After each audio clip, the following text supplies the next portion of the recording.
వాళ్ళ వంతు పాత్ర పోషిస్తున్నారు కాబట్టి టీడీపీ జనసేన పొత్తులో ఎలా వెళ్తున్నారు ఎన్నికలకు అనేది ఒక అంశం అయితే 14 ఏళ్ళు చంద్రబాబు గారు ముఖ్యమంత్రిగా ఉన్నాయి ఏ రోజు కూడా ఆయనకు అసలు మంచి పని చేయాలి అన్న ఆలోచన ఒక్కరోజు కూడా రాలేదు అని వాళ్ళ సభలో జగన్మోహన్ రెడ్డి గారు అన్నారు. సిద్ధం సభలో ఏదైతే చెప్పారో ఆయన అలాగే రకరకాల విమర్శలు చేశారు. అంటే చంద్రబాబు నాయుడు గారే ఓడిపోయే పరిస్థితి ఉంది కాబట్టే దత్తపుత్రుడు పవన్ కళ్యాణ్ గారిని తోడుగా తెచ్చుకుంటున్నారు ఇలాంటి వ్యాఖ్యలన్నీ కూడా చేశారు. సో ఈ వ్యాఖ్యల మీద ఎలా స్పందిస్తుంది టీడీపీ, దాంతోపాటు ఎన్నికల వ్యూహం ఎలా ఉండబోతోంది?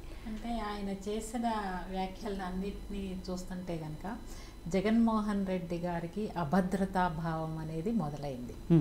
ఎందుకంటే ఆయన అంటే ఇప్పుడు కొత్తగా మొదలవ్వడం అనేది ఏం కాదు, ఆయనకి right from the beginning he knows it's a very challenging elections 2024 అనేది హీ నోస్ వెరీ వెల్.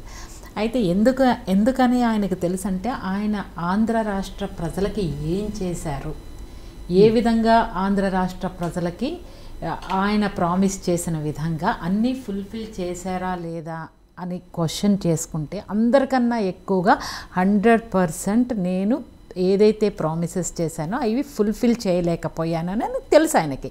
ఆయన ఆ అభద్రతాభావం ఇన్సెక్యూరిటీ ఫీలింగ్లో ఉన్నటువంటి జగన్మోహన్ రెడ్డి గారు పెద్ద ఆశ్చర్యకరం ఏం లేదు చంద్రబాబు నాయుడు గారిని విమర్శించడంలో. ఎందుకంటే వాళ్ళు సొంతంగా చెప్పుకోవడానికి అభివృద్ధి చేశాము, జాబ్ క్యాలెండర్స్ రిలీజ్ చేశాము, ఎంప్లాయ్మెంట్ క్రియేట్ చేశాము, ఇండస్ట్రీస్ని తెచ్చాము, ఇన్వెస్ట్మెంట్స్ని అట్రాక్ట్ చేశాము అని ఈ ఏదైతే డెవలప్మెంటల్ యాక్టివిటీస్ ఏవైతే ఉన్నాయో అవి చెప్పుకోవడానికి ఒక్కటి కూడా లేనప్పుడు ఏం చెప్తారు? That is one aspect. Plus వాళ్ళు చెప్పింది చేసుకోవడానికి కూడా అక్కడ ఏమీ లేదు. సో థర్డ్ ఆప్షన్ ఏముంది అక్కడ? చంద్రబాబు నాయుడు గారిని విమర్శించడం. మాట్లాడితే విశ్వసనీయత, మడమ తిప్పని ఈ 2 పదాలు విని ఆంధ్ర రాష్ట్ర ప్రజలు విసిగిపోయారు. విశ్వసనీయత గురించి అసలు జగన్మోహన్ రెడ్డి గారు మాట్లాడటం ఏంటి? అంటే దెయ్యాలు వేదాలు వల్లిస్తే ఎలా ఉంటుందో జగన్మోహన్ రెడ్డి గారు విశ్వసనీయత గురించి మాట్లాడితే ఆ విధంగా ఆలోచించాల్సి వస్తుంది. ఎందుకంటే విశ్వసనీయత గురించి మాట్లాడుతున్నారు, ధర్మానికి అధర్మానికి ఏదో యుద్ధం జరుగుతుంది అంటున్నారు. నిజమే, అధర్మం వైఎస్ఆర్సీపీలో ఉంది, ధర్మం టీడీపీలో ఉంది. చంద్రబాబు నాయుడు గారిని క్వశ్చన్ చేయడానికి సరిపోతాడా జగన్మోహన్ రెడ్డి గారు? ఆయన చేసిన అభివృద్ధి ఏంటి అనేది ఆయన 14 years ముఖ్యమంత్రిగా చేసినప్పుడు ఆయన 1994 అప్పటి నుంచి ఉన్నటువంటి ప్రభుత్వంలో తెలుగుదేశం పార్టీ ప్రభుత్వంలో ఆయన చేసినటువంటి అభివృద్ధి కార్యక్రమాల వల్లనే ఆయన తీసినటువంటి ఇనిషియేటివ్, సాఫ్ట్వేర్ ఇనిషియేటివ్, ఇది అందరికీ తెలిసిన విషయమే. ఆ రోజున ఆయన తీసుకున్న స్టెప్స్, విజన్ 2020 ఇవన్నీ కలిపి ఆంధ్ర రాష్ట్రాన్ని కొత్త పుంతలు తొక్కించింది తెలుగుదేశం పార్టీ ప్రభుత్వం కాదా అని నేను అడుగుతున్నా. ఆ రోజున అభివృద్ధి, ఆ రోజునట అన్ని రాష్ట్రాల్లోకెళ్ళినా జస్ట్ కర్ణాటకని పక్కన పెడితే కర్ణాటకతో పోటీ పడే విధంగా అప్పటి కృష్ణన్ ముఖ్యమంత్రి గారు, చంద్రబాబు నాయుడు గారు యునైటెడ్ ఆంధ్రప్రదేశ్కి ముఖ్యమంత్రి. ఆ రోజున చూస్తే కనుక దేశ జీడిపిలో ఆ రోజున ఆంధ్రప్రదేశ్ ప్రభుత్వం నుంచి సాఫ్ట్వేర్ నుంచి వచ్చినటువంటి ఇంపోర్ట్స్ ఏదైతే మనం ఎక్స్పోర్ట్ చేసామో అక్కడి నుంచి వచ్చినటువంటి డాలర్స్ ఇన్కమ్ రెవెన్యూని చూస్తే ప్రధానమైన పాత్ర పోషించింది. ఇది తెలీదు జగన్మోహన్ రెడ్డి గారికి అది తెలీదు. చరిత్ర తెలీదు. ఏదో అభాండాలు వేయాలి, మాట్లాడాలి, కించపరచాలి, హ్యూమిలియేట్ చేయాలి. Because Jaganmohan Reddy nose only that, humiliate చేయాలి అనేది మాత్రమే తెలుసు. అడ్డగోలుగా మాట్లాడాలి, అడ్డగోలుగా మాట్లాడించడం, ఇది మాత్రమే తెలిసినటువంటి జగన్మోహన్ రెడ్డి గారికి అంతకన్నా మంచి మాటల్ని మనం ఎక్స్పెక్ట్ చేస్తామా? ఎవరు కౌరవులు, ఎవరు పాండవులు? నిజంగా ఈ రోజున ఆయన పాండవులు అని మేము అర్జునుడిని అని మాట్లాడుతున్నారు కదా, వాళ్ళు ఈ రోజున పాండవులు నిజంగా బతుకుంటే తల బాదుకుని కొట్టుకుంటారు. ఇదేంట్రా బాబు, ఈయన మనతో పోల్చుకుంటున్నాడు ఏంటి అని. ఇవన్నీ తెలిసి తెలియకుండా, నాలెడ్జ్ లేకుండా, చరిత్ర తెలియకుండా చంద్రబాబు నాయుడు గారు ఆంధ్రప్రదేశ్కి ఏం చేశారు, యునైటెడ్ ఆంధ్రప్రదేశ్కి ఏం చేశారు అనేది తెలియకుండా, సబ్జెక్ట్ లేకుండా, నాలెడ్జ్ లేకుండా ఉన్నటువంటి ఒక వ్యక్తి ఆంధ్ర రాష్ట్రానికి ముఖ్యమంత్రిగా ఉండడం ఆంధ్ర రాష్ట్ర ప్రజలు చేసుకున్నటువంటి దౌర్భాగ్యం అనే అనుకోవాలి. కమింగ్ టు మీరు జనసేన ఇది అన్నారు.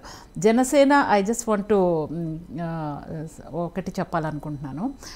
జనసేన, తెలుగుదేశం పార్టీలో చిన్న చిన్నవి ఇందాక చెప్పినట్టు చిన్నవి డిఫరెన్సెస్ అనేది ప్రతి చోట వస్తాయి, ప్రతి దానికి వస్తాయి. దాన్ని అడ్డం పెట్టుకొని మధ్యలో ఏదో గేమ్ ఆడాలి, లేకపోతే మధ్యలో ఏదైనా గ్యాప్ని ఇంకా వైడెన్ చేయాలి అనుకునే అటువంటి సిచ్యుయేషన్లో ఈ రోజున కాసుకు గోతికాడ నక్కలాగా ఉన్నటువంటి వైఎస్ఆర్సీపీ పార్టీ ఎక్కడ ఏ చిన్నది దొరుకుతుందా దాన్ని పెద్దగా ఎస్టాబ్లిష్ చేసేసి పెద్దగా అదేదో భూతద్దంలో లాగా చూపిద్దామనే పరిస్థితుల్లో ఉన్న వైఎస్ఆర్సీపీ పార్టీ దీన్ని స్ప్రెడ్ చేసి మాట్లాడుతుంది తప్పితే I don't think so there is no much gap and differences between Telugu Desam party and Janasena party. Correct Sita garu, మీరు ఏదైతే చిన్న చిన్న విషయాలు ఉన్నాయి అంటున్నారు, that's common, quite common everywhere. ఏదైతే కామన్ అంటున్నారో ఆ చిన్న విషయాలు ఎక్కడ ఛాన్స్ దొరుకుతాయి అని అవతల విమర్శించడానికి రెడీగా ఉంటారు, అది కూడా అంతే కామన్. బట్ ఆ చిన్న ఛాన్స్ కూడా ఇవ్వకుండా వ్యూహాలు రచించుకోవాల్సిన బాధ్యత రెండు పార్టీలు కూడా ఉన్నాయి కాబట్టి వాళ్ళు విమర్శించే అవకాశం మీరే కల్పించారు కదా. అంటే it's not like that because you know ఇది it's very very very very general common phenomena. దీని గురించి మాట్లాడాలంటే కనుక ఇప్పుడు వీళ్ళు ఒక ఒపీనియన్తో ఉంటారు. పవన్ కళ్యాణ్ గారి మీద ఒత్తిళ్ళు ఉంటాయి, చంద్రబాబు నాయుడు గారి మీద ఒత్తిళ్ళు ఉంటాయి. ఈ ఒత్తిళ్ళలో ప్రాసెస్లో భాగంగా ఒక వర్డ్ అటు ఇటు అవుతుంది తప్పితే దాన్ని రాకుండా చేసుకోవాలి అని అంటే ఓకే, ఒక విధంగా మీరు చెప్పింది కరెక్టే కావచ్చు. కొన్నిసార్లు situation may not permit them to speak like that. కానీ ఇక్కడ Pavan Kalyan garu, we must appreciate Pavan Kalyan garu. ఒక చోట ఏంటంటే మనం పొత్తులో ఇలాంటివి చిన్న చిన్నవి రావడం సహజము. మనం రాష్ట్ర ప్రయోజనాల దృష్ట్యా, రాష్ట్ర అభివృద్ధి దృష్ట్యా వైఎస్ఆర్సీపీని పడగొట్టాలి అంటే పడగొట్టాలి ఇన్ ద సెన్స్ రాష్ట్ర అభివృద్ధిని అడ్డుకుంటున్న ప్రభుత్వం కాబట్టి కరెంట్ గవర్నమెంట్. సో ఆ ప్రాసెస్లో భాగంగా చిన్న చిన్నవి మర్చిపోయి ముందుకెళ్ళి తెలుగుదేశం పార్టీతో వెళ్ళి మనము ముందుకెళ్లాల్సిన పరిస్థితి ఉంది. దీన్ని మీరు ఎక్కువగా చూసి దాన్ని ఇది చేయాల్సిన అవసరం లేదని very matured statements from Pavan Kalyan garu. అంటే నేను పొత్తులో ఉన్నారని నేను చెప్పట్లా. We have to accept. ఎవరైనా కూడా ఒక మెచ్యూర్డ్ మైండ్ తోటి మాట్లాడినప్పుడు వీ మస్ట్ యాక్సెప్ట్. అది వైఎస్ఆర్సీపీ కూడా ఆ లెవెల్ ఆఫ్ మెచ్యూరిటీ ఉంటే కనుక ఎస్ వీ కెన్ అప్రిషియేట్.